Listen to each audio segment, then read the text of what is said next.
एक पुराने गांव में फारूक नामी एक तजुर्बेकार शिकारी रहता था। वो शेर के शिकार में बहुत माहिर था।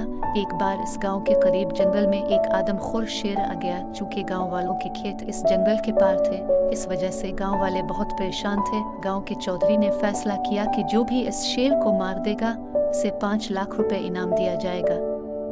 फारूक खान ने शेर को मारने का फैसला किया। वो शिकार करने से पहले पूरी मंसूबा बंदी करता था। उसने अगले रोज एक नई बंदूक, एक नया शिकारी चाकू और 2 जाल खरीद लिया। वो जानता था कि शेर रात को एक बार जंगल की वाहिद नहर पर पानी पीने जरूर आएगा। चुनांचे वो एक दरख्त के ऊपर चढ़ गया और जाल को नहर के चारों तरफ फैला दिया। जल्द ही शेर इस जाल में बुरी तरह फंस गया और फारूक खान ने इसे आसानी से शिकार कर लिया।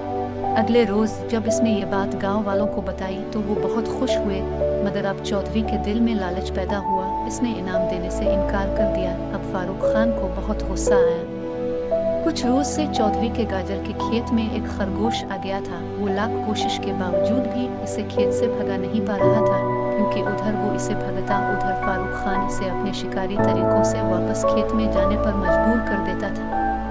जल्द ही चौधरी का सारा खेत बर्बाद हो गया। अब वो बहुत परेशान हुआ और फारूक खान से मदद लेने के बारे में सोचा, मगर फारूक खान ने इसकी एक ना सुनी। इससे कहा, पहले तुम मेरे पिछले 5 लाख और इस खरगोश को मारने के 2 लाख पेशगी दो। आखिर चौधरी को 7 लाख रुपए देने पड़े, तब कहीं जाकर उसने इस खरगोश को भगाया।